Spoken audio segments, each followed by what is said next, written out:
Welcome back from the desk below. As you guys can see now, I got two gentlemen in front of me right now. They're part of my most favorite supergroup since Slaughterhouse because I love when different collectives come together and they make some timeless music right here. So without further introductions, I have 2/3 of JamoGang, J57, and El Gant. Yay! What's up? How you guys doing? El Gant, I just want to let you know, you look nothing like the voice. I expected something totally different. You know, that's not the first time I've heard that. Okay. So how you just doing today? Good, man. Just chilling. Just hiding out in the epicenter of the pandemic. You know what I'm saying? Hanging out here in Brooklyn. Okay. So you guys, gents, are based on the East Coast or the West Coast? All over. Okay. We're all over, baby. Yeah, we're all over. Vancouver. We're in Vancouver now. Okay. So I hope Not far from you. Not that far. Now, I understand like some of you guys may not smoke, but we have some of the most finest Canadian loud up here. You definitely do. When we were on tour there, everybody gave us a lot of weed, and it was awesome. I heard that you threw out a bunch of baggies too during the Vancouver show. Yeah, you did your research. Yeah, man. Sure. I'm gonna ask you guys some very questions. You probably be like, "What the fuck?" So yeah. And I noticed too, like a lot of people when they come across you guys too, they're probably like, "Oh my God, where's Raz? Where's Raz?" But like you know, as a part of like a collective too, you guys each bring something to the table now too. Like J57, I have to keep looking at the production when I'm listening to Walking Up the Lines. I'm like, damn, this is very versatile. And the El Gant, I was like, whew. My God, I should have been paying attention to this guy a long time ago. But hey, like the element of surprise, man. You know, like it's you know, we're blessed to have as Raz as a good friend and part of the group. And you know, there's a lot of people, especially the first EP. There was a lot of people that would come to a JamoGang show and maybe think they were coming to a Raz show, and be like, "Oh shit, these guys are dope." Now we've established ourselves, and now people are like, "Wow, this is a dope collective. We want to see all three of these guys together." But I like surprising people. I like when people sleep because you know there's I feel like we got a lot to prove, and it's nice to see people's faces when they see it and they catch it and they go, "Oh shit, okay." Yeah, like that track, America. You did your thin on that. Oh my God, that's my joy right there. Yeah, man. So I understand that you gents have a history. You both actually have a history with Fat Beats. Yeah, I mean, I worked there for 6 years. You know what I'm saying? I mean, Gunn, you probably put out mad records that came out on Fat Beats. I did. I've been an underground curmudgeon for the better part of 15 years, man. I had a lot of little vinyls in there, and you know, little one-offs and stuff like that. And I had a single with Fat Beats. I was with Psycho Les from the Beatnuts in my career. Yo, I was an intern. This 2000. I remember in 2004, I was an intern. I remember having to put that record away, and that was like right around the time I met you. Isn't that crazy? Like I didn't know you like that well yet. I remember like I was being like yelled at across the store to go like put the El Gant record away. And then, like that record off. Put it away. That record. Like man, you got an album. Yeah, Cutmaster Kurt. Shout out to Cutmaster Kurt. He put that album out, that single out actually. That's very dope. That's what's up. See, and it's like good to see like you guys kept your relationship too, and like that's why the music comes out so good too. Because I always say I'm like, if the music is coming out this good, they must have had a relationship previously to all of this. Absolutely. So yeah, you could speak to that, right? Yeah. I mean, like I was saying, I started interning at Fat Beats in September '04, and I think I met Gunn in October '04. I think my boy Undefined did a beat for him. It was your song with Ill Bill, is that right? Yes. Yeah. No. Sorry, it's a different song. Oh, it's a different song? Okay, I got it mixed up.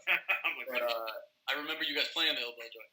But yeah, I went up to his studio with was Poughkeepsie? Poughkeepsie, yep. Yeah, all the way upstate. We drove all the way upstate, and I gave El Gant my first beat CD that I've ever handed anybody. I just started making beats in 2003, so I never really like gave a beat CD to somebody. You know what I mean? He still has it, yo. He still has that shit. I do. Now, because like you guys have like a lot of unreleased music too, but like I like how you said you gave him first beat CD. Have you guys ever went back in the stash and used any of J57's like beats from like 05? It's like, yo, this was made in 05? There might be at least one or two of that on the album that are like almost that old, maybe. Oh, really? You never know.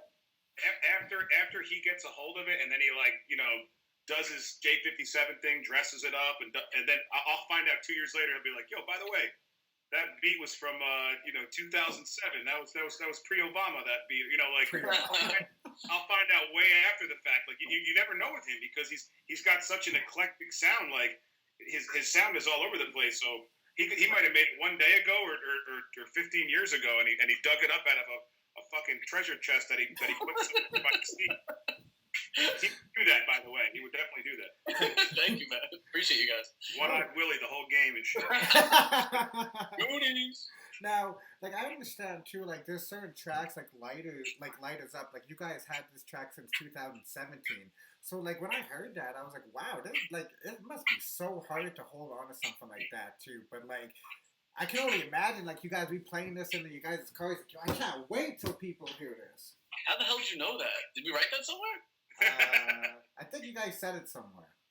Wow, I don't remember that. But yeah, great job. But yeah, like me, yeah, just I want Gant to speak on this because like, I don't want to be doing all the talking, but like, I remember when we made that song. That was the one that I was like, this is the last song on the album, no matter what we do, because it's just like that outro shit. You know what I mean? Like, big sounding. Yeah, I think so. Jay being the producer of this group, we joke around a lot because I'm good at arranging stuff. Like, I'll listen to a song and be like, let's put this hook here. Let's, even a lot of the concepts I came up with on the album. What Jay provided such a dope landscape, and then he was very adamant. He was like, look, I just no disrespect, but I'm gonna line these tracks up on this album. I know exactly what to do, and we were like, yeah, man, do this. And like from the beginning, he said, Light Us Up needs to go at the end of this. And that record was all him. You know what I'm saying? Like that's a great finale to what we were doing. But there were a few songs on that album that we were holding on to for a little bit, and it was very, very difficult to not put it out. But we wanted to make sure that if we were to put everything out, it would come out correctly, and we're not just blasting off to no one. So there was a whole setup. Like even Francis Scott Key, like I kind of fought a little while with it. I wanted that song out. Yeah, you did. Yeah. When he sent me that beat, I wrote my verse in about, it's one of the quickest verses I ever wrote because I was angry. And then I wrote the hook, and then I sent it to Raz. And Raz, being so good at that genre of music, he went in and like I wanted that song out. I'm like, fuck the album, let's put that song out tomorrow. But cooler heads prevailed, and we waited on it. But there was a few songs like that. We were just dying out. Yo, Drive On, man. I remember playing the rough of Drive On from Marco Polo in December 2015. Oh, wow. Yeah, swear to God. I remember going to his crib and playing him that record. He was like, what the fuck is this sound? Like, nobody was doing that shit, you know what I mean? Yeah, and especially 2015, Jesus Christ. Yeah. Yeah, and I didn't even touch that shit after. The vocals were done, the beat was done. That beat I made in 2013. And these guys, man, and like nobody was doing what they're doing. Gunn was doing like quadruple time flows and shit, but then also barring out with like really crazy double entendres and shit. And usually people do one or the other, you know what I mean? And especially in boom bap, people don't do that. And then we're coming in hitting with like stadium kind of records, but they're still rooted in boom bap. And then on top of it, we got a legend in the group, Razcast. You know what I mean? So for me, it was just like the Drive On record. That was my favorite for a long time, even though it was like one of the earliest ones, because it was like, plus like that was just like a standout joint in general, but it was like something so unique, and we kind of captured some lightning in a bottle kind of shit. And then there was songs we had that like the album was done, and then we were like, I think we need another song. Like I actually went to go visit Jay, and we sat in the studio, and I'm like, man, I don't know if this album's like totally. I don't feel like it's totally done. It's so dope. And playing to Drive On, he had that outro going on at the end of the song. And he just, he does that a lot on records. Like, he'll take you on a little journey, and at the end, it's got this crazy cool sound. And I'm like, yo, what'd be dope if you actually, I don't know, you're the producer, but maybe like loop this sound and make a track out of it. And he like just went boop, boop, boop, boop, boop, and like all of a sudden just dropped some dope drums to it. And I wrote my verse right there on the spot. And then we had Runyon Canyon. Like that was one of the last songs on the album, actually. And then Jay was brilliant enough to hit Sid from Slipknot up and wait and surprise us. Yeah. Yeah, that was a later song, but we just knew the album wasn't totally done yet. Like it needed to be complete. Yeah, that was Gunn, man. And you know what? Gunn actually, like, in a good way, sat over my shoulder and was like, yo, what do you think of this? Like faster drums, like like do some chops, like do this, like kind of co-producing, and then really arranged because that was his idea with because Sid originally did that bridge. He was right. It was just like a sung bridge where he sang at the end, and that's where I placed him. And then fucking Gunn was like, "Yo, sprinkle a part of that hook. I mean, bridge really throughout the hook, kind of like make it something that comes back and forth." So it's like we all have like, I mean, and Raz too. Raz comes in. I mean, he'll lead off the song with a hook sometimes, and the subject matter, but majority of the subject matter has been through Gants.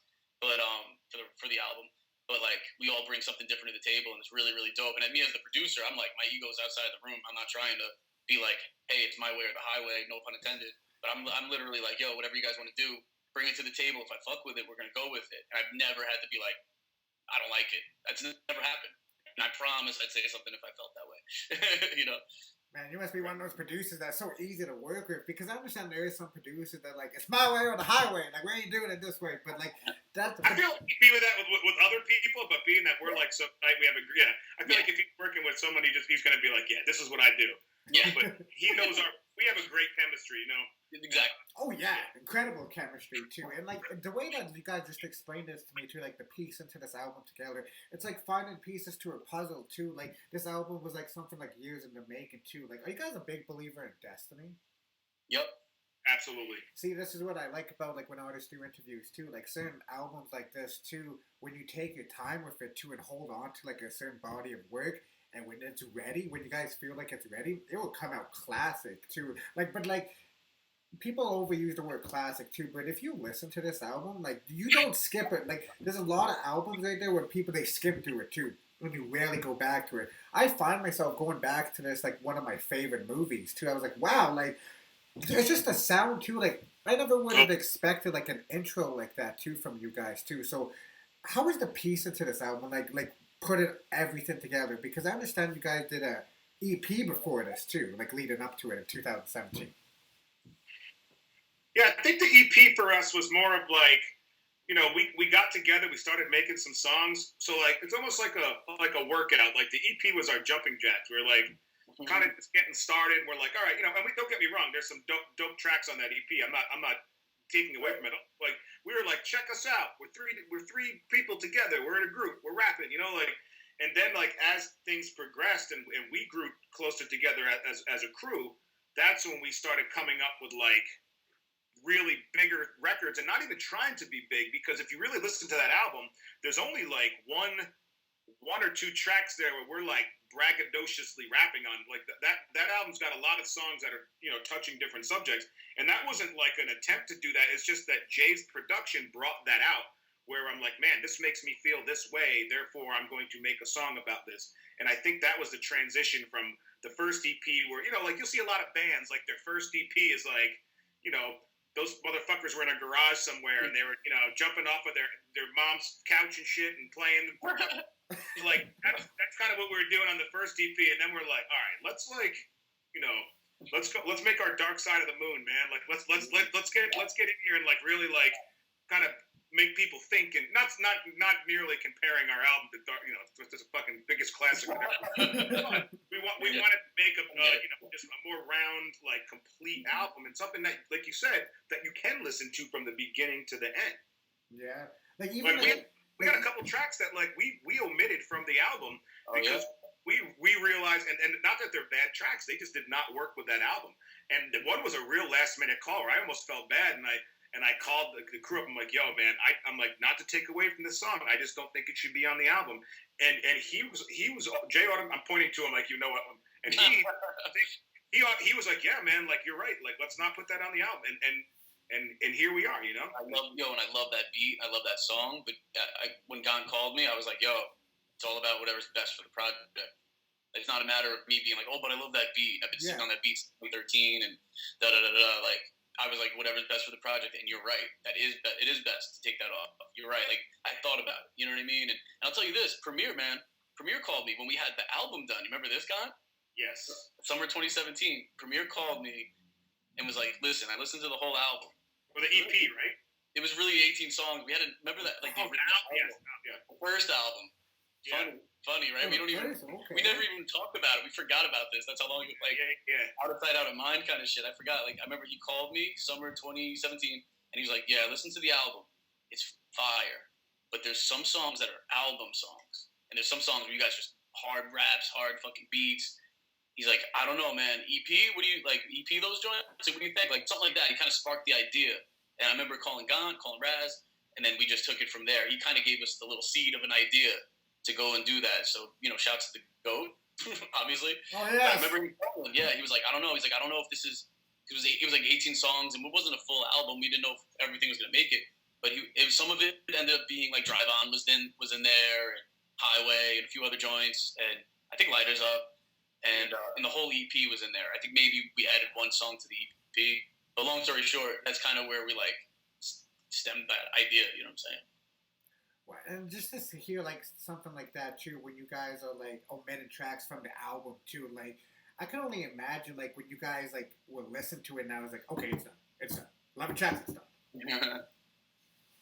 Absolutely. Now, when you guys were coming up with like the name Walking with Lions too, where does this come from now too? Like the Walking with Lions too, like because when people would see like Walking with Lions, I was like, yo, just listen to it.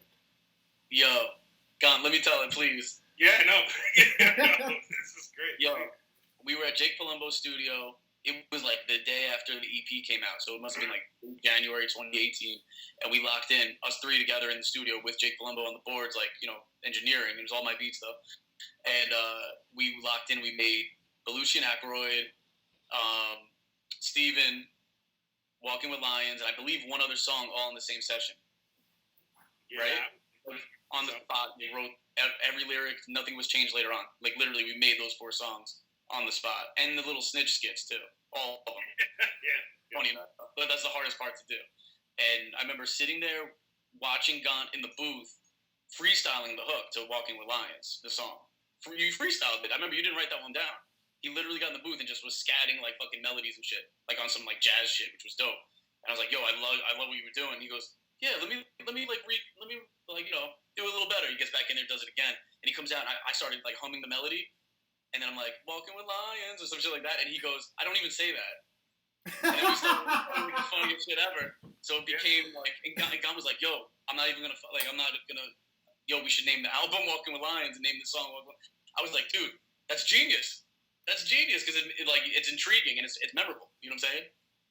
Yeah, because we always say that. We're like, goals are defiant, we flying, like nothing like that. And I kept saying flying, lion. And he goes, Walking with Lions. And then like a Scott Stapp from Creed. Like, we're like, Walking with Lions. Like it just kept going. So then that was just our joke. But we're like, yo, that's a dope name because like that we not to try to attach it to something, but like our full intent with making this group was attaching ourselves to the lions of the industry. Like we wanted to eat with those motherfuckers, man. Like we see these like successful groups, and we're like, yo, why can't we do that? So that like it just made a lot of sense, and that's when we were like, all right, not only is this a funny joke, but this should be the title of the album.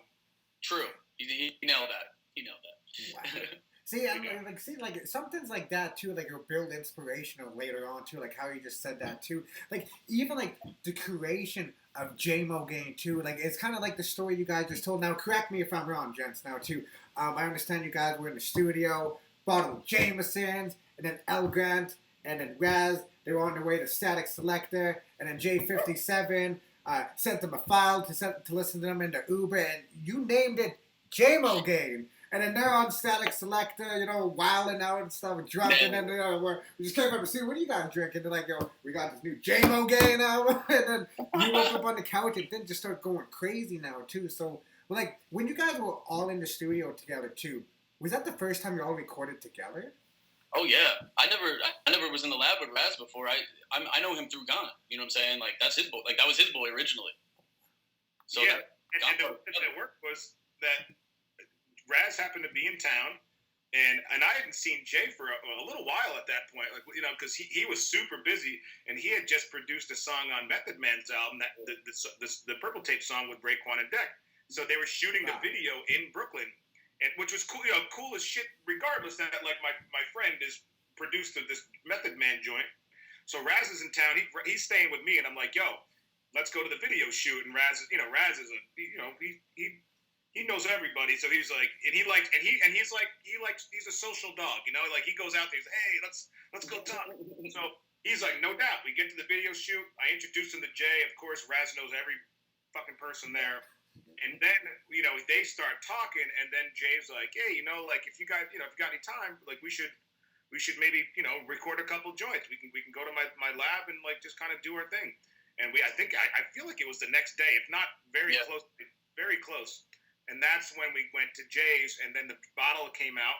And we recorded, like, 3 or 4 joints, and, like, that we just knew the chemistry was dope, but we didn't know it quite yet because, if everyone's together drinking, you get done after, 6 hours, and you may think you have a masterpiece, and then you wake up the next day, and it just sounds like, sludge.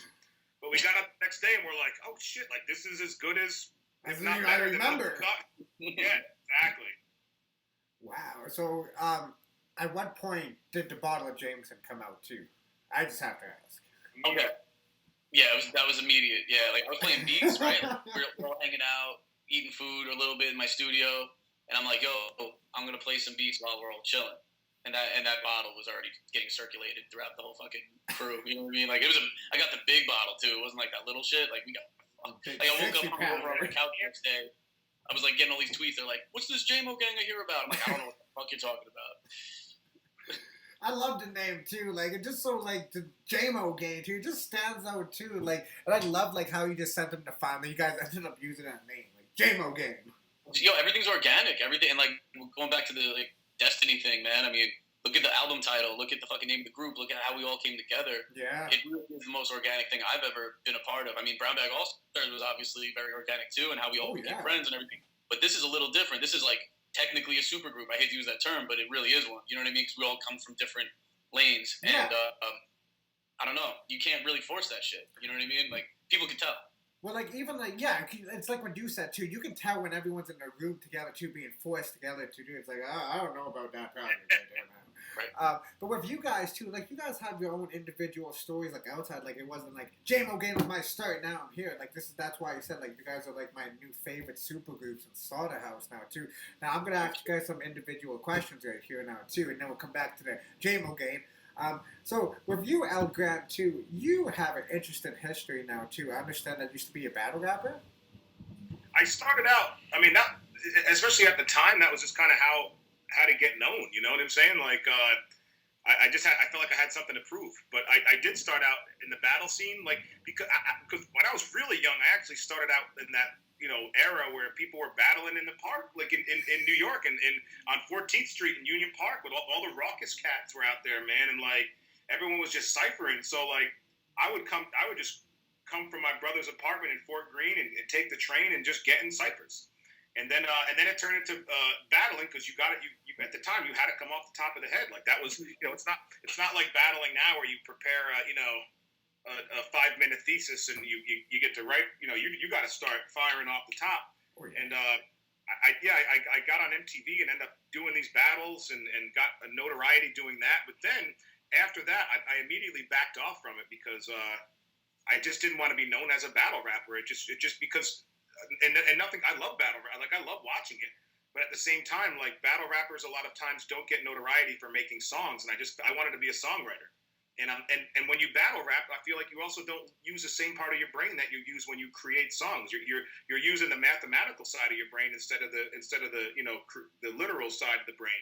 So like I didn't want to be a part of it anymore because people are calling me up like, I got fucking $500. You meet Slick Willie Johnson, and I'm like, what am I, fucking the Kimbo Slice? Like, I gotta go like, it just wasn't something that I wanted to do it, and respect to them cats, but I wanted to write music, but it definitely helped me like cut my teeth, and it gave me a skill to like be able to come off the top and just be kind of loose with it and learn how to innovate and just improv. Well, like even like with you too, like even like wanted to make music too instead of just being known for the guy who just battle rap and it's like, you battle anybody. Like the evolution of Execution 1 and 2, are those still your favorite projects? Yeah, I definitely.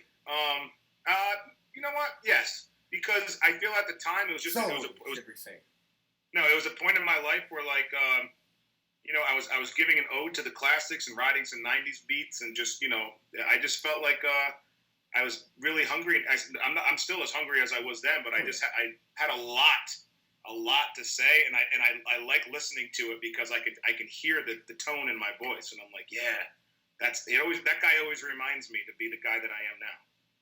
Wow. But then he also reminds me of certain shit to not do, you know. Trial and error. I would say yes to a lot of things back then that I would never say yes to now that I thought I had to, but yeah, I would definitely say that. Because like there's some instrumentals that are originally used, and then there's some like you were just originally using too. Because like there's some well-known instrumentals on this project. Yeah. There's like Incarcerated Scarfaces, there's OC Time's Up and J. Rue Come Clean. But yeah, then there was original stuff. It was just a fun project to do for me. But the other part about that is I didn't release a lot of music. I was always kind of just like honing my craft, and also I was put into a lot of situations where contractually I wasn't allowed to for a while. So now I feel like it's been bottled up, and at this later on in my career, it's like, man, I was kind of hushed for a little while with some record company situations and stuff that but it allowed me to kind of, now I got all my guns full. I'm like, I'm ready to go. Okay. Now, like, even, like, hearing stories like that, too, must make me realize, too, like, some of the live gigs that you did, too. I read somewhere, too, I heard somewhere that you opened for Macaulay Culkin? What? What? Yo, it's true. It's true. I just gotta ask. Was not no disrespect to Macaulay Culkin, was not the highest point of my career. So it was actually at a South by Southwest, and I got invited to do a show, and that show was cool. But then I got invited to do a couple more shows, and the person that was doing it was like, definitely this artist kind of likes to do whatever. And it literally went, this is what it went from, by the way. You want to hear a funny story really quick? I started out doing my one show, and it was okay. And then that artist, he was like, all right, cool, man. I got this other show we could do, man. Come to this bar called The Chainsaw. I'm like, no doubt. And this is a long time ago, by the way. I show up to The Chainsaw. It's a bear bar. So it's like a gay bear bar. What the fuck?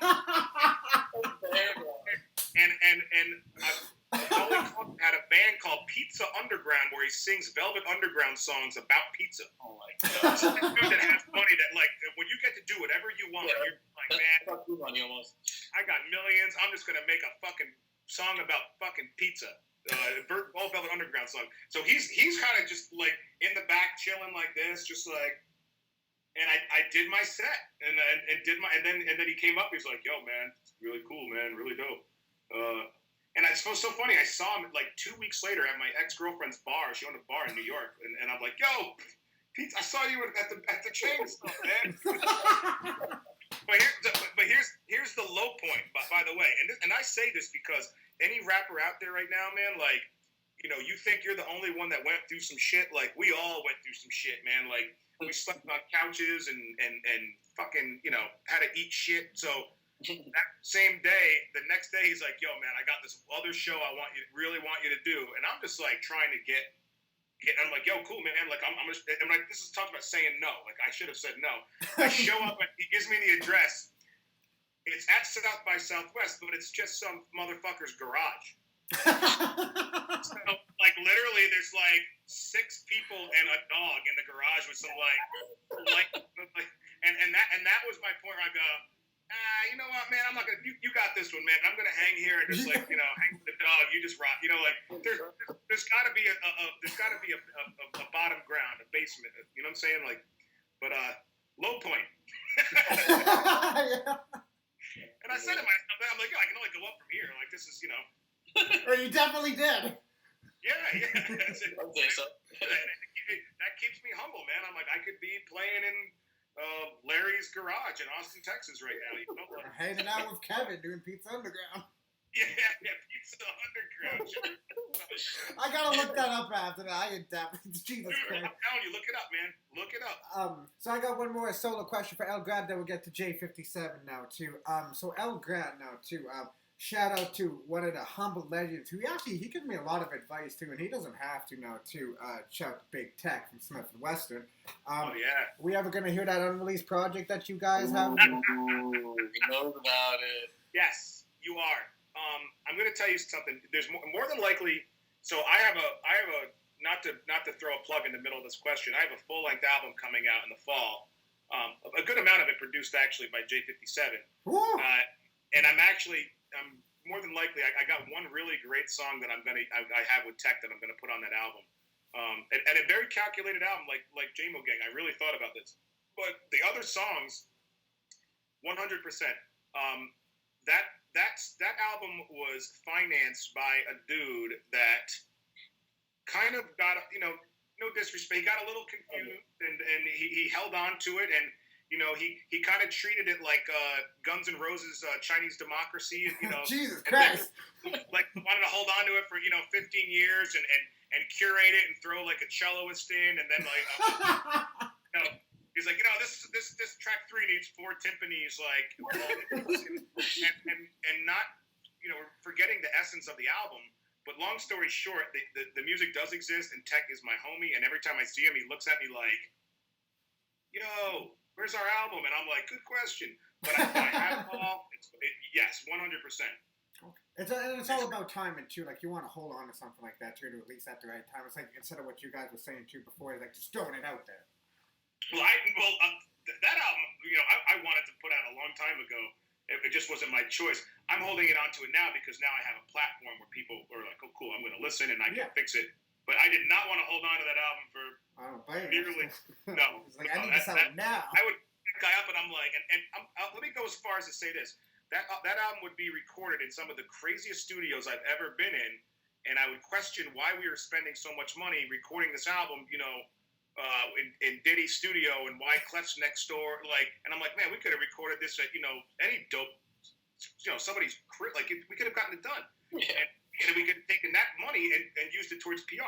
But long story short, it's done, and I'm definitely going to have it out. Okay. I'm on it. I'm on that album. Yeah, you are.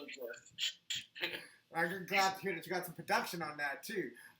Yep. So as we go on to J57 now too, I always like to hear inspirational stories on like somebody who gave you your first shot, right? Because we all remember that one person who gave us our first shot. Shout out to Kid Vicious, got to put that plug in. So if you having like a well-known history now too, because you said that you used to give out beat CDs too, and I remember the time at the event in Manhattan that you gave your beat CD to DJ Concept, if I got that straight. So what was like the initial first industry look, quote unquote industry look, that you can remember getting? For Bachred from Nonfiction, January 2004, we recorded a song together at Astoria Soundworks in Astoria, Queens. Wow. I remember, that shit changed my life, bro. Like, he actually picked me up at Fat Beats, and no, it must have been he picked me up so it was late 2004. He picked me up at Fat Beats. We went all the way to Astoria. This man fucking did a feature for my old group called TNK. It was like a b-boy, graffiti, like MC kind of crew. And he kind of put me up on game about a lot of shit too. You know what I'm saying? Like that night when we were all in the studio in Astoria, and he's still a big homie. Like, we just released a song together around our birthdays. Mine's February 6th, he's February 7th. We dropped one on his birthday. And that's the first person to fuck with me that had like any note, you know what I'm saying? Like, notoriety. That I collaborated with, I should say. You know what I mean? Wow. And then like, just to get something like that too must be like, the view must have went like from like.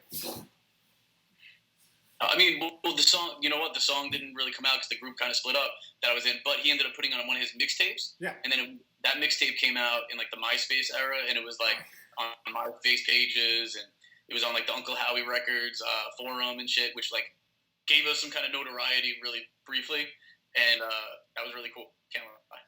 But that was it. Did you go by J57 back then? Nah, I went by J Logic. Okay. So when did the J57 come into play for you? All right, so we put out the first Brown Bag project September, on my goddaughter's birthday, September 15, 2008. I started rhyming in like 98, 99. That's when I came up with J Logic. So solid 10 years later, somebody wanted to sue me over the name. Somebody who went by like, I think DJ Logic. It wasn't even DJ J Logic or some shit. I think it was maybe it was. Maybe no, it was DJ J Logic. That's it. I think he's from the West Coast. He wanted to do me over the name, and I was already so sick of the name. I felt like it was so contrived, so fucking unoriginal. Everything I'm not. You know what I'm saying? Like I'm not that. You know what I mean? So I'm like, yo, am I gonna fight this guy? Not physically. I mean, like am I gonna get lawyers involved over a name that I don't think suits me? That's very generic. Like, nah. You know what? This is a chance to fucking reinvent myself. So this email happened where he wanted to sue me. That shit came out, like, that came to us, like, September 1st or some shit. Okay. And our shit was coming out on the 15th to no fan base. We had no fucking fans. But we were dropping it on the 15th for whatever reason. And I had to come up with a new name, like, real quick. And I couldn't come up with anything. Audible Doctor came up with that name for me. Fun fact. So, J57, you have, see, this is what I love about producers now, too. They deserve as much credit as the artist. Now, with that being said now, too, you have, like, one of the most phenomenal intros to one of the most, like, projects to come out there underground, too. Like, because we're living in a renaissance right now, too, where this underground, it's coming back. And I noticed that some of these mainstream people are starting to, like, look into this and copy of it, too. But let's not get into that. With your production skills now, too, how did you produce Big L and Half a Mil for Westside Gunn's Hitler Wears Hermes, too? It's a long story, but, the first time ever going to a major label, like, to take a meeting was, I think it was fucking January 2011, and I went with my man, Scene. It was his meeting. They wanted to, like, sign him and shit, and he brought me. I was his producer and, like, kind of manager at the time. And I get it. We walk in there, and again, it's for Scene. It's not for me. We walk in, and the dude at the front desk is, like, in Atlantic, not downstairs. In Atlantic, he goes, he didn't even know who Scene was. It was funny. He's like, and Scene had like an album out with Blue and shit, and he didn't know. And he's like, yo, you're J57. And he like flips the computer. He's like, I'm listening to the Brown Bag All Stars year in review 2000 and fucking whatever. And I'm like, yo, that's bugged out. He goes, take my email. I got some artists I want you to produce. I got money. Blah blah blah. I was like, he seemed like a good dude. I'm like, all right, let's keep in touch. And he was definitely managing a few people. One of them was Westside Gunn, and he had came back to Atlantic to play in what I was working on. And he brought up Westside again. He showed me the artwork, actually. He had it, like, printed out for the cover. They didn't have any music recorded yet. He had the cover done. And he showed me that shit and was like, yo, this is the aesthetic. He's going to be the first one to do, like, the high fashion shit meets street kind of shit. Like, on this kind of level. Not like an A$AP Rocky thing. Yeah. That. And I was like, damn, that's going to be dope. And so he brought me and Westside to, like, a lunch a couple of days later. And we hit it off. He was really cool. I did the first track for that record. That he literally recorded that song first. Nothing else was done for it, for that joint. And it was really cool to hear him on a slow beat, because if you listen to Hitler 1, he wasn't rapping on slow beats yet. Mine was the first one. So it was like pretty interesting to. I mean, it's just fact check me. It's all there on the internet. You know what I mean? And It was just cool to hear him do that, because I made that beat. It's like 74 BPM. I made that shit because I'm a big fan of like trap music and mostly just Southern hip hop and shit like that. Aside from boom bap, 90s, East Coast shit, I'm a fan of all that shit. I love it, So I wanted to infuse both. I wanted to make something that was so aesthetically pleasing that the boom bap purists couldn't even hate on it. And that's literally one of those beats from that pack where it was like all the early 70 BPM kind of beats. Yeah. And I remember he put that one, and I was like, I did not see that coming. I thought he was gonna take the more like Wu-Tang sounding shit, because the shit he was doing. I even told him like, yo, it reminds me of Wu-Tang, blah blah blah. You know what I mean? And yeah, he picked that beat, and I was like, yo, I'm excited to hear it. And then he sent me the joint, and I was like, all right, this is cool. So we just kept in touch, and I'd go to meet up with him and shit. He came check me at a couple shows that I was doing over time, and we would definitely worked on other shit. It just never came out. And that's a homie. Him and Derringer, I go back with them. I guess like fucking maybe 7-8 years, some shit. See, and that's what I love about when people believe in people before things like pop off too, because like. I can only imagine, like, after, like, when you get into Hitler Wears Hermes 7 and then people go back and still Hitler Wears Hermes 2, it's like, dude, you produced the first beat that people hear on that project. Yup. That's, like, his craziest one. Like, that shit blows my mind, too. But you know what? It's supposed to be that way, man. It's supposed to be that way. You know what I'm saying? Destiny. Yeah, exactly. Man. Exactly. I gotta call my question. Razolino. Yes, sir. Oh, man. Sorry, man. What up, John Austin? Oh, don't be sorry. It's okay. Skype is a little bit fucked up today for all of us. Oh, man. Except for J57. He got it good today. And El Gant, too. All right. The only time I ever get it good. All right, so we'll jump back into the JamoGang, Raz, and then we'll cover JamoGang, Raz, or John. Peace, man. Sorry, everybody, man. Definitely I need to get my tech game up a little bit. All good. Hey, so when you guys were coming together for the JamoGang album too, like one of my questions for you guys too, when you guys were coming together with the artwork too, what was like that cover that got sent? It's like, that's the one. That's all Jared Fiorino, man, the artist. He did our first cover, and then and we let him loose with this cover. He's you know, geniuses act that, you know, they have a certain mind, and he knew what to do. So we didn't even question it. He sent it back, and we were like, holy shit, this is exactly what we wanted and what we needed, and you know, we have full trust in him. And wait till the you know, the next album. Wait till you see all the stuff that he's doing that goes along with this too. It's pretty amazing. Okay. Now, like, I love when like collectives collaborate together. Now, Raz, like, you're a part of the Four Horsemen, man, and we talked about that last time too. And I understand that you guys are coming back. But one of the questions was too, did you ever think about a JamoGang and Four Horsemen collaboration? I'm sure they'd be open to it. It's a lot of rappers, though. Like 7 people, man. I'm actually I'm doing something for a project with Jamo Gang and Likwit Crew, and it's quite a few rappers. Ooh. So, well, it's Jamo, liquor, alcohol, so it all fits. 57 bodied it. He killed it. That's awesome. Yeah, I'm looking forward to that. Man, like, even like when you guys are like on a track together too, like one of my things, like, I don't drink anymore too, but like if I were to drink too, most of the things would be like, man, you guys would be fun as hell to drink with now. Like, so what's the craziest like party that you guys went to as JamoGang? Oh my God, where do we begin? Can't reveal these things. Yeah, it's the you know, the infinity sign where you're like, it doesn't begin or end. Like, it just everyone's got their own dynamic when it comes to that. But we've had some. You see. We've had some wild nights, man. Like, we've had some fun. We've definitely had some fun. I gotta say, and I gotta just give it a little a tip of the hat to Raz. He kind of just immersed wherever Raz goes. He could go to a 5-course dinner and you know, some secret castle in France, or he could go to like Larry's rib joint in the city. Wherever he goes, like, he immerses himself. He's good. So what we do is we find ourselves, like, you know, he'll be like, yo, so this is Emily, this is Jack, and then they're his best friend, and then they show us all the dope things that go on in that town. Yeah, never fails. We're in a hot tub in Calgary, like, you know, like whatever, like, yeah, imagine that. And then wherever we show up, like, I remember, just off the top real quick, we went to we played a show in Wyoming. And we thought it was going to be the worst of our shows, and end up being the best of our shows. And Raz ends up becoming friends with 2 like hunters. I don't even know. And they were like, man, Raz, I've never met. Yo, these dudes handed, while we were on the stage, they handed 20, not shots, 20 drinks of Johnny Walker Black, and put them on the stage. And we're on the stage. He looks at me and goes, yo, we can't drink all this. We start handing them out to the crowd. He ends up, like, you know, checking out their awesome. Yeah, like that's just Raz. So if you come along for that journey, you're gonna find. You don't know what you're gonna find. That's the best part about it.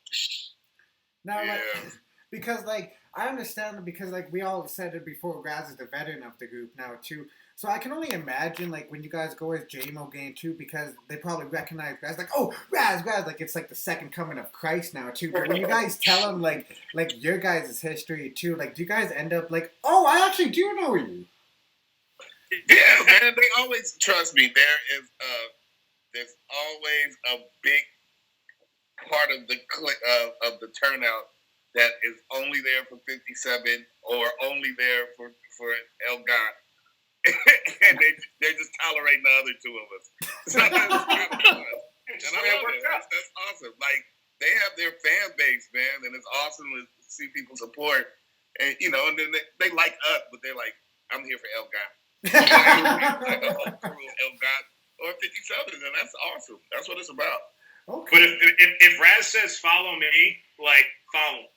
First of all, look at you like, what are you, like, I'm talking in any town. Like, I've been in the back of I've walked into like a packed venue before and Raz goes, yo, follow me. And then before I know it, I'm backstage like talking to Ice-T and just follow. Just follow. Just follow.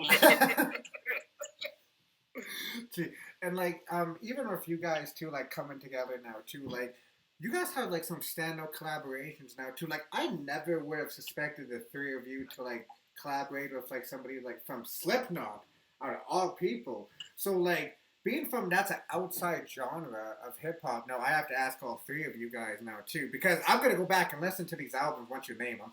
What's all three of y'all's favorite Slipknot album? Putting us on the fucking spot. I gotta tell you, man. To be honest with you, like I like their old stuff, and like, but I really love their latest album. Yeah, me too. I've been listening to that album a ton. Actually, I think it's I'm supposed to like every other original album that they made, but I love the latest album. And I can't think of a single, but the video's crazy with the Untainted. Yeah, exactly. We were bumping that. Yo, we went. Not to cut you off. Remember, Sid brought us to fucking see Slipknot at Jones Beach like 8 months ago or some shit. Like those motherfuckers tear it down. Yeah, we went backstage. Like we've been backstage for a couple of Slipknot shows, man. Those guys love hip hop. Really? Yeah. Wow. Oh, yeah. See, like we would never expect like somebody like wearing masks all day and call them. They have like a shit ton of aliases, like the pig, the mask. Sid is like one of the biggest, like purest hip hop fans I think any of us know, right, Raz? Like he hip hop. He knows his shit. He's a vinyl collector. He's a crate digger, man. He's really awesome.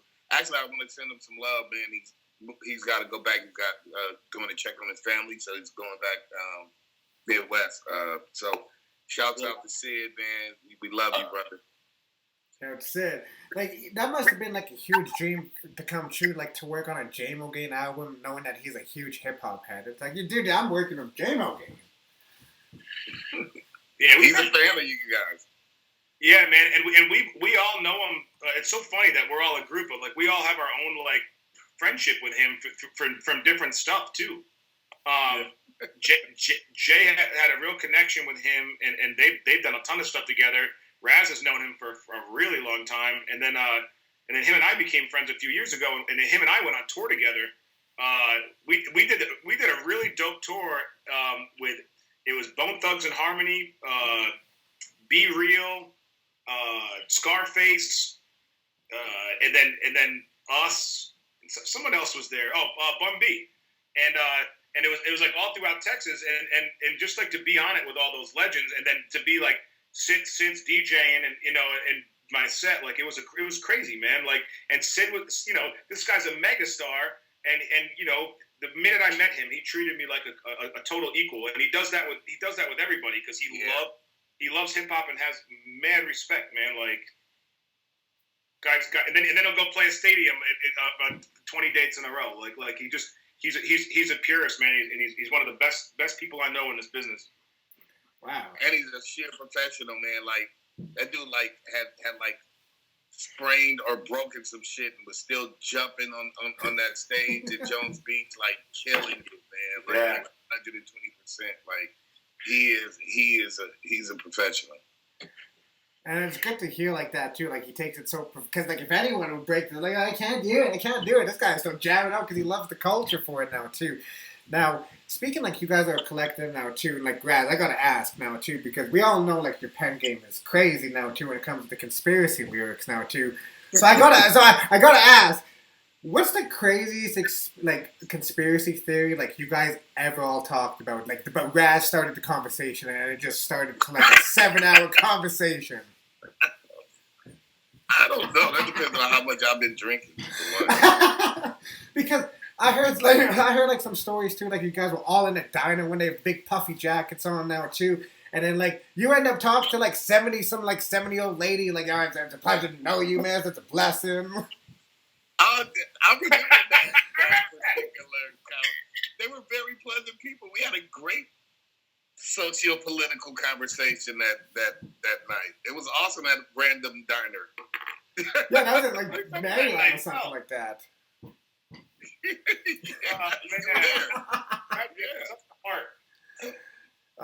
All right. Where were we at? We were in Maryland. We were with the Artifacts. Wow. And I don't know who else was there. Maybe John Robinson. But there was a table of you. We were all talking about politics, and you think you'd see all of us at 5 in the morning, and we'd be like, "Man, where the motherfucking hoes at?" You know, but like we're like, good point. You know, like. And Raz would be like, if you look at the Sumerian scripts originally, you can see the language derived, and we're having this conversation, and these two older ladies are watching us like, and she's like, I just want you to know. And Raz sat and just had a 45-minute conversation, like a discourse. Yep. Yeah, they were awesome. Yeah. That is refreshing. It makes me happy to be an American sometimes, where people could just talk and it doesn't have to be, angry. And, even if you agree to disagree, but, the fact that all of us, for one, we weren't in there like rambunctiously acting dumb. We were having an intelligent conversation. And the fact that these nice ladies, like, they joined in our conversation. It was very pleasant. And it was, it was awesome. Wow. And like just to hear like you guys ain't looking for hoes at like 5 in the morning, so you guys are actually doing something. The hoes came right after. Build it, they will come. Build it, they will come. I went home with the ladies. With Edna and Gretchen. Yeah. Shout out to Gretchen. I don't know where she is, but shout out to Gretchen. We see J57 have a little bit of technical difficulties. I see you cutting in and out, though. Oh, yeah, you back now. You lit. Oh, now he's frozen again. I hope J57, hope this connection gets good now, too. If you can join in whenever you can, just, like I said, I won't take up much of you guys' time.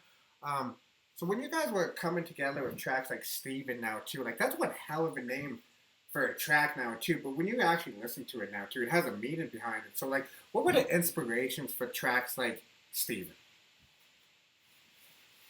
Are you pointing at me? Yeah. Well, it really came down to Jay's production, man. I heard that piano, and I wrote the hook for that. I just heard it, and we didn't write anything yet, and I just said, hey, I got a cool hook. Are you guys interested in listening to it? And what they said, of course, like cool. And I was like, yo, let's make this about a school shooting, but at the same time, let's kind of make it from different angles, man. Like it's not just about like, well, anti-gun or we're just like, no, like what about the fact that like this kid's fucked up? There's a lot of reasons as to why things happen, and we tend to, as a society, we go, well, it's because of this and it's because of that. But life is more complex than that, and that's why I kind of started with the hook, and then Raz like just jumps off on it like and just goes with it, and then once he did his thing, it kind of led me to my verse because I wanted to piggyback off of what he said. So we I had the concept, Raz like just hit it home, and then I just kind of go, all right, let me finish this up. Yeah, that's exactly how it happened. He just smelt that hook and laid it immediately, and we got it done. That piano chord, and I'm like, man, and I know exactly what I. Why was his name Steven? You just felt Steven was. That's just how you felt. The music said his name would be Steven. Yeah, man. Like, man. Maybe I was thinking of like, remember how the shows in the 80s and 90s always had that one episode that was serious, the comedies. Like Dudley in the bicycle shop. There's a lot of like I was thinking of Steven, who was the father in like Family Ties. I'm like, man, I don't know. It's kind of had the name, and I'm like, Steven. And I know a guy named Steven who told me that he goes, yo, I want to tell you that this is my favorite album of the year, but I also am very sad that my name is equated with the kid. I'm like, sorry, Steve. That's the way the cookie crumbles, Steven. Steven. It's the way the creative process works. Like I even noticed now too, like J57 has a lot of production on this too. And like J57, what made you like want to step back from the rapping? Like I love how you rapped on the premiere track. Like you didn't pass that up. I was like, oh yeah, fuck it, I'm getting on that. But like, was it hard for you not to rap on some of your old tracks after you hear like Raz or like El Gant like over like the intro like no? No, man, easy. I mean, that makes me not want to rap. These guys are too good. You know what I mean? No, but like all seriousness, that is part of it. That is part of it for sure. But like, I don't know. I really just wanted to be a producer for this, animal. You know what I mean? I didn't want to. They offered. I mean, I didn't even know Raz that well at the time. And it's like, yo, you're an MC too. You could do all three of us. Like, super open and like that was a really awesome vibe to have a legend like himself who became a brother. You know what I mean? Saying that shit early on and got out the gate was saying that too. And they're like, like the first one we did might have been like one of the first ones was Straight No Chase. I remember they're like, you want to add a verse? Blah blah. I was like, I really don't think I want to. I just want to be like a fan. I want to operate like a fan. I want to hear you guys. You know what I'm saying? From a production standpoint, that's really even if the beats were old. You know what I'm saying? Even older and already made. I still want to operate like that. I want to give them what they want, kind of shit. From my mentality of it. That was it. Man, I think it makes his like he's rapping his ass off, and it's funny because King of Chill, shout out to King of Chill, who is a legend. Yeah, and I was at Premiere Studio like a couple months ago, and King of Chill's there, and he's like, man, I gotta let you know on that one record, like Jay got you guys on that record. He was like stoking the fires, and I'm like, no, like you fucking killed it. But also, it also kind of makes that was his choice, but it also makes his verses that much more special. It's like when you got a band, and then all of a sudden, normally there's like the rhythm guitarist is singing, all of a sudden the fucking bassist has that one song that he sings. You know what I'm saying? And you're like, oh shit, that's cool. Yeah, that's dope. Yeah. Like Noel Gallagher and shit in Oasis, like man, that was, I don't know, but yeah, it makes it more. See, like, and like even like you guys have the placement on Raz's Soul on Ice too on the track Gingivitis now too. Like, I would love to hear like when that was recorded now too. Like, was this recorded during the JamoGang sessions, or like Raz was like, I want you guys on Soul on Ice too. Like, how did this come about? I love that Gingivitis track. Don't have it, thank God. What, Gingivitis? Yes, sir. We were doing it at the same time. God was working on. We multitask. So I knew I wanted the fellas on my album. I was just trying to find the right track. And then, like we all have our solo stuff. So I know 57 wanted me to hop on Shabam's record. Like, yeah, whatever. So and sometimes I think for me, for Gingivitis, I was just trying to find something that was a little different than what we were going to do for the album. So I was trying to just find a different way to showcase us sonically, and I think every time, because Gant's ear and what he may pick for El Gant project might be a little different than, what we would pick for a Jamo record. I think same thing for myself, and I think same thing for 57. So it was just another way to showcase, my crew. For me. And like even like with like you having like being at your stride and at your prime now too, because like the last two records that you released out too are Soul on Ice, now this JamoGang record now too. Like it just feels like it shows like this is your time to shine, and you're actually getting the recognition that you well deserve now too. Because I understand like you had some label things going on in the mid 2000s, like with the Golden Child record and stuff like that too. But like to hear you guys on a DJ Premier record on a JamoGang album, like come full circle for the world to hear, that's not leaked. No, that's wonderful. Now I gotta ask now too. You guys play a lot of unreleased music to each other? Oh yeah. Like just privately between you three. Yeah. I literally just, I'm not going to say what it is, but I just hit up Raz at 5 a.m. this morning. Remember Raz? I was like, yo, by the way, that new shit you sent me is fire. You know what I mean? Like, I'm not going to say it. But, like, that's real shit. Like, we're brothers. You know what I mean? Like, we send each other shit. We're on each other's shit. So yeah, I would say so. And in the car, like we're all driving together when we were going to Jones Beach. Remember when we went to the Slipknot show? He played us Soul on Ice too. He played us the album way before it came out, and we were all like, "Dude, this is exactly what you need to do for this album." I remember saying this grown man rap. You know what I mean? So we're also really respectful of each other's crafts and time. So if we send each other a record, it's not like you got to do this, but at the same time, if we send something like, hey, can you jump on this? It's usually never a question. It's like there's a reason behind it. It's like, okay, we're not doing this for Basement Billy's mixtape where it's like, yo, this is something. So can you jump on it? No, and then the turnaround time, we get it done. So like, yeah. So if we send something to each other, we're like, can you do this? We go, yeah, cool, done. Okay. Now, see, like, I love how, like, we're in a game now, too, where physical and merchandise, too, is making a huge comeback, especially vinyl now, too. Like, I love the Soul on Ice 2 books, guys. I love them now, too. Like, have you guys ever thought about doing something, like, for a collector's item for a JamoGang album? Or that's coming, and you just don't want to announce it yet? I would love to. I mean, that'd be amazing. Like a Jameson bottle of JamoGang? Like, I wouldn't even drink it. We have an idea. We just got to figure out how to execute it. But I have an idea that I'd like to try. I think with that title alone, with our name alone, there's so many cool ways to kind of box set that up. So, we still got a ways to go. We only have like a free P and 2 albums, so we may need a couple more before we have a box set. I want one of them, like back in the day, you'd buy certain bands would have like the 2 vinyls, and you open up and there'd be a little magazine in the middle and shit. I want my Kiss Alive 2 or whatever,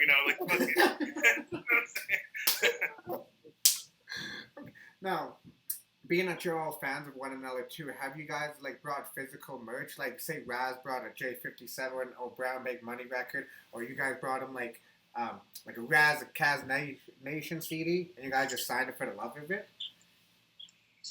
I need to do more of that, me personally. I need to do more. I mean, I buy all my friends' stuff. I wear merch, but I'm so oblivious of it. Like, I just wear what I like. Yeah. I have my own specially made, custom made Jamo shirt. It's blue and white, so I'm known to rock.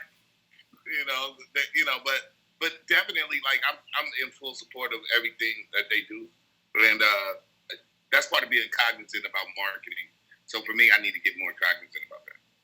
I've had, like, even with these guys, like, first of all, I got a box full of Razcast stuff at my house. So I got a couple of shirts I want to pull out. I'm like, yo, this T-shirt's dope. Like, you got like a Nature of the Threat shirt that's dope. But I'm like, oh, what's this? A large? Dope. I'm gonna wear this.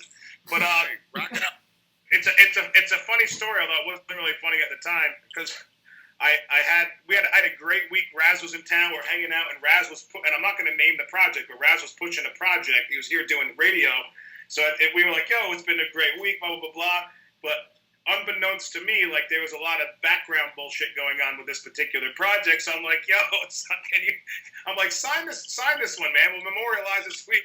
And he just, instead of signing his name, he goes, "Boo." I still got it. Every time I look at it, I crack up. It just says "boo." So I got something signed from Raz.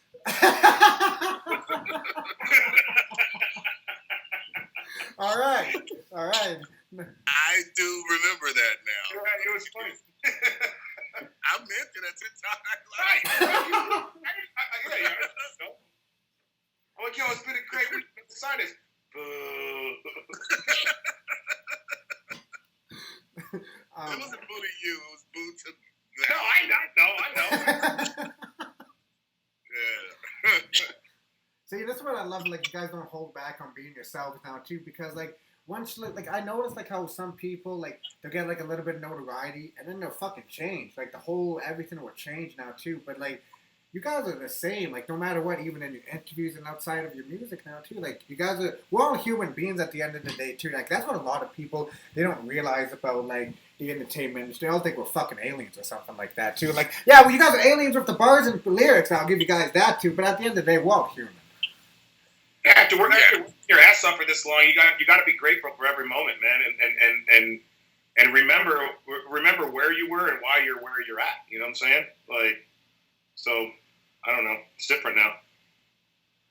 And like this is what I love now too. Like Raz, like I noticed like you've been getting like a lot more personal within your lyrics now too. Like even within the Soul on Ice and like within the Jamo Gang now too.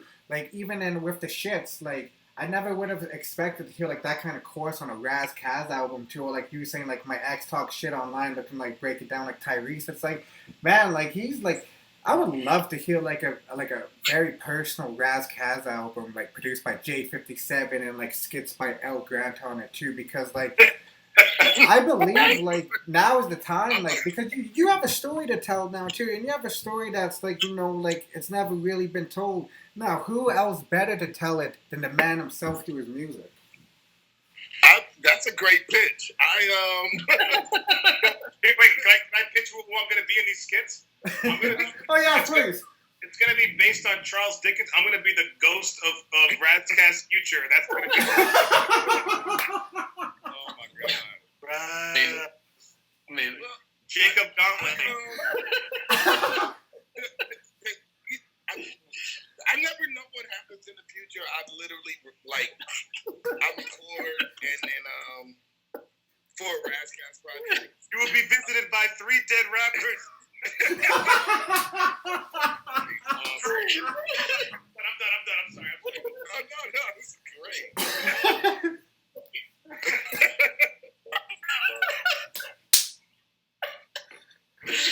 Oh my god, that was unexpected. I should have said you've been featured on the album now too. My bad. We'll take away the sketch. We'll get you a nice hot 16. That might become a project. You already got a Christmas album. Like, you might as well do this, man. Like, wow. Man, I love that Christmas album. This pitch is really becoming for real. I love it. yeah, we're doing this, man. I got the beat ready, man. Let's go. We're in your inbox right now. I just sent them. And see, like, this will come in, like, Raz Kass fashion now, too, because you have that... I remember the very first time I laugh about it now, but I was so fucking excited the first time I interviewed Raz. I remember that question. I was like, oh, what would you... what's the thing that you would say to the person in the dark place trying to see the light? And, like, you being Raz Kass, just get over it. Yeah, that's...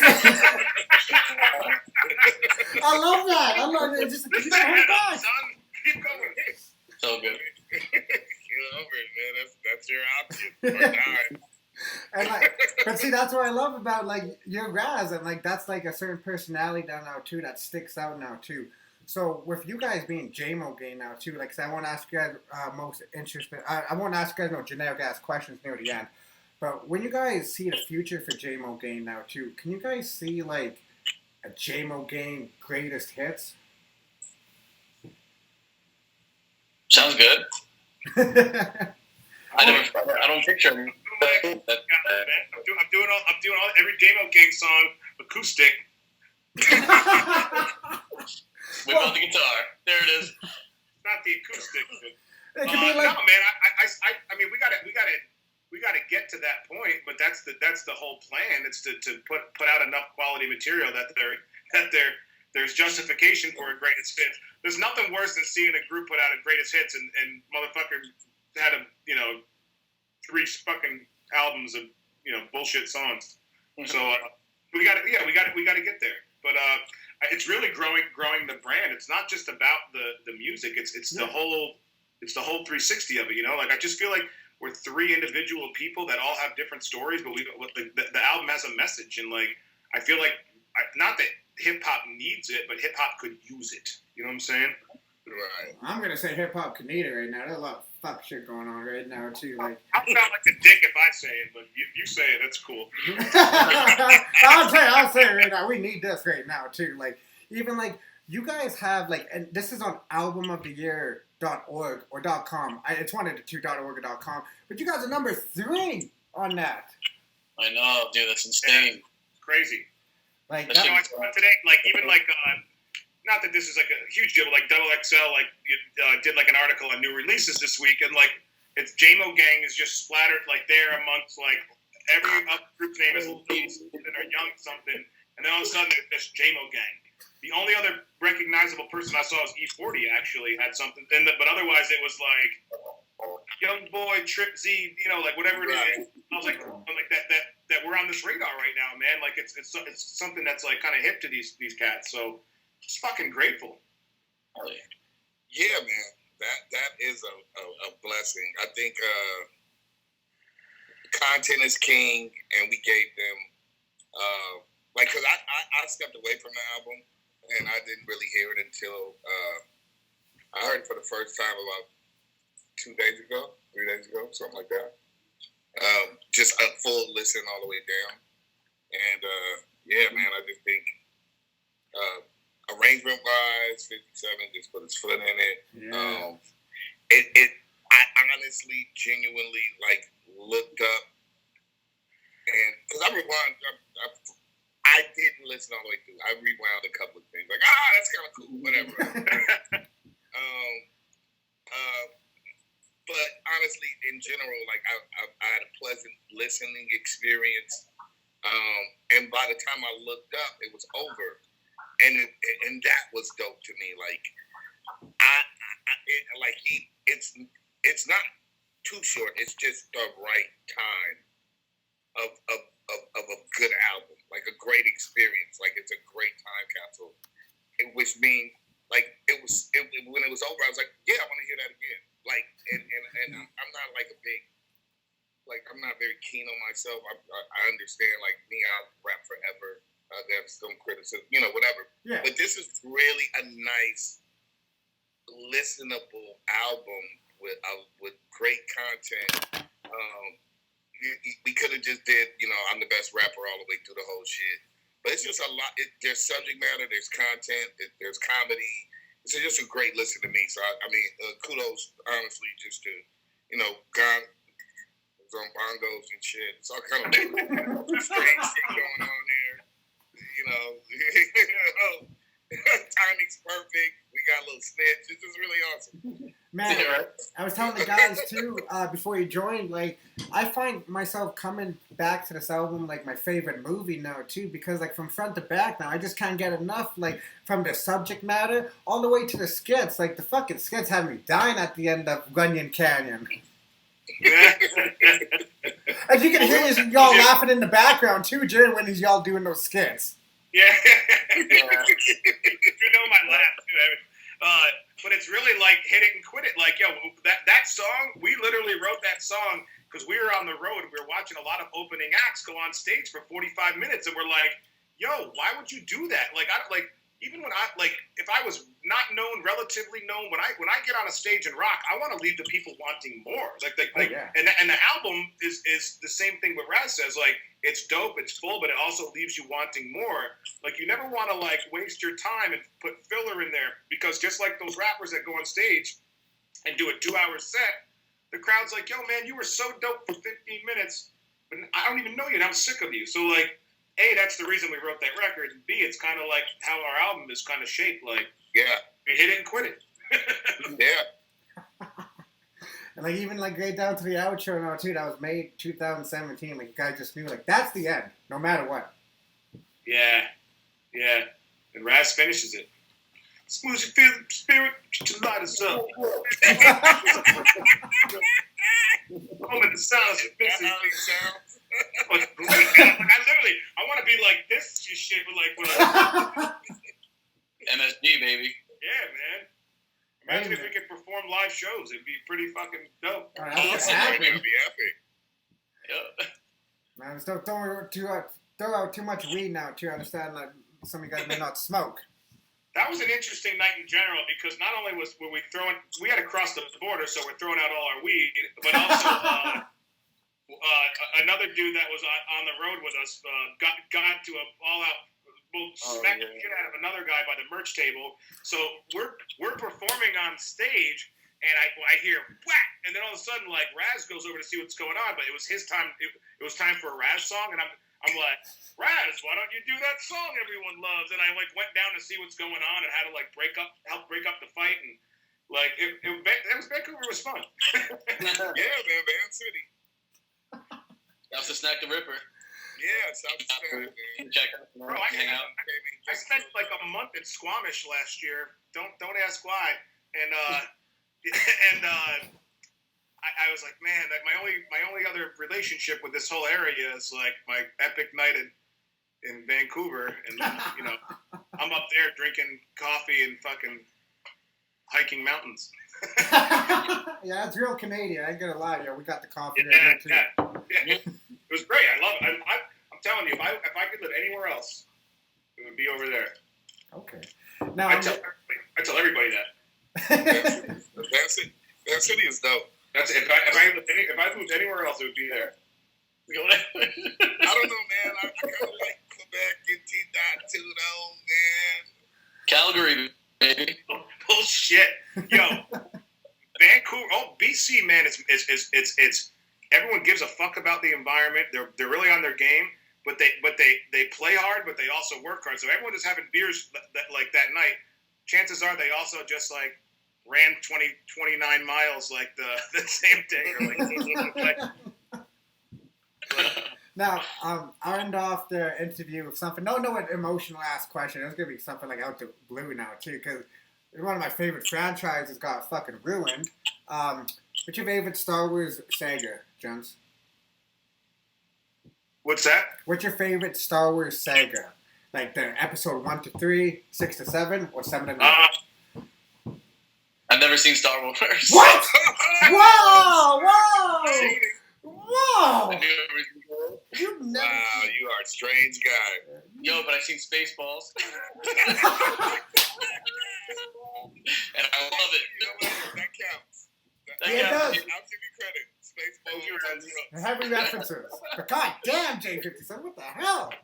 Go watch 7, 8, 9. I'm gonna give you a real unpopular opinion about this, but this is just I'm just going with my heart. I like episodes 1 through 3. I think that Jar Jar Binks is a complete. It's so left field, but him aside, the story and like the way they put it together, I really liked it. I think if you really went back and you know, the Star Wars Empire is one of the best movies ever made. I'm never gonna front on that. But now when I look back at it now, like if I don't look at it from like sentimental eyes, like a lot of it's kind of hokey, and then the last 3, like they were good, but I kind of fell asleep. So I don't know. That's it. I'm gonna go with Gunn, and I'll expand on that. I agree with everything he just said, but in retrospect, if you watch those more, like if you watch them again, 1 through 3, just watching Anakin turn, like when he went and killed the Sand People.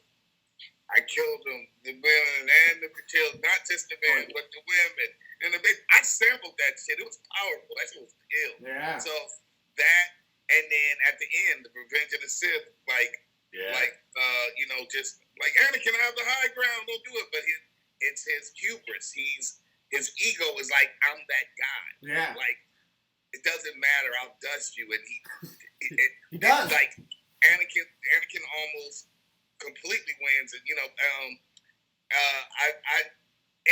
Filoni kind of explained some things. Like there's a part of the music that what's his name scored underneath when they were fighting. I forgot Darth Maul.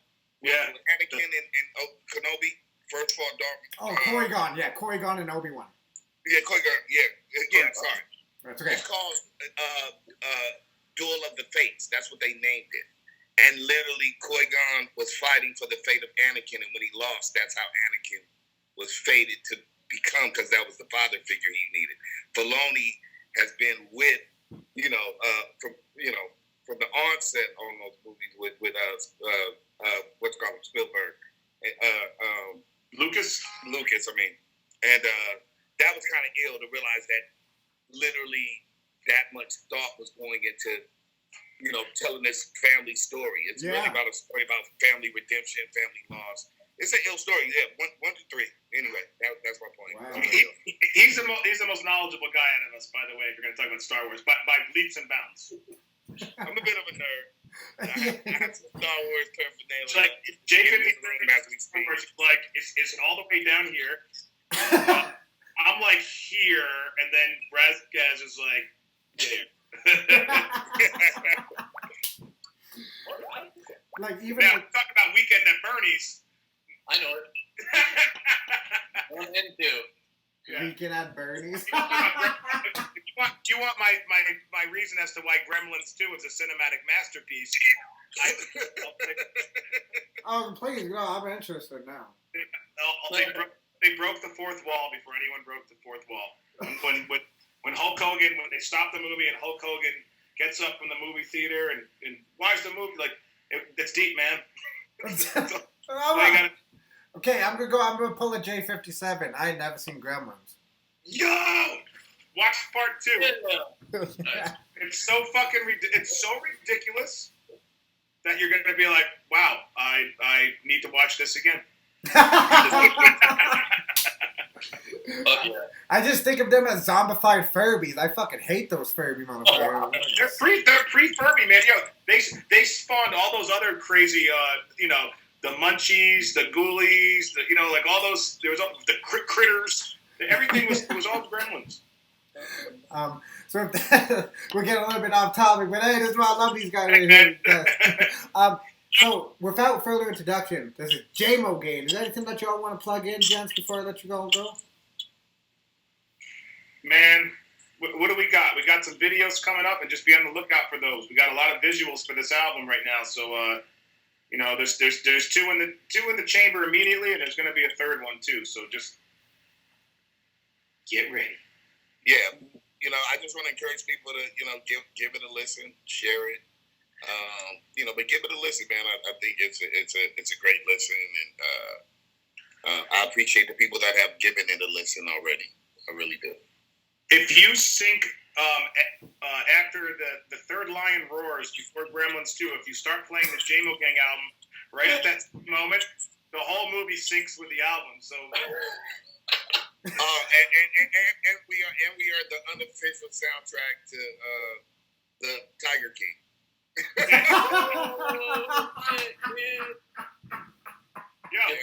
We were walking lions before that, dude. You know what I'm saying? Yeah, man. Get that paper. Anything else for you, 57? You want to plug in before I let you guys go? Yeah, just listen to Walking with Lions. Shouts to Joe Exotic. I think me and the boys said it best. Check out the album. Me and the boys. And with that being said, everyone, I hope you all enjoyed this, interested, and went a hell of a conversation with my favorite supergroups in Slaughterhouse, JamoGang. Thank you. Seriously. Appreciate it, man. So glorious. Motivation at its finest. I'm the J57. Let go. Overdrive, I'm driven, a suicide of committing. I'm do or die, it is written. I know it's hard to vision. The truest I yet is risen by truest Christ's permission. Screwing this light in ignition, cause I can't go back. Like fighting the expedition when life is the expedition. I'm the motherfucking man, ain't playing the next position. Exclamation point, exposition. Best you listen. Empathetic human with a hustler's ambition. Many cooks in the damn kitchen. Red Ant's diary, but Ant's missing. The transition, I gave it my all and hope the fans listen. The fans wishing gold medal from the winner stand glisten. Fandango, probably watch my movie from a halo. Catch me if you can, like Carmen Sandiego. Flow unbreakable, my faith unshakable. Only direction is forward, cause that's the only way I know. I wanna keep the lighters on. Keep the lighters on. Keep the lighters on. I wanna keep the lighters on. Keep the lighters on. Keep the lighters on.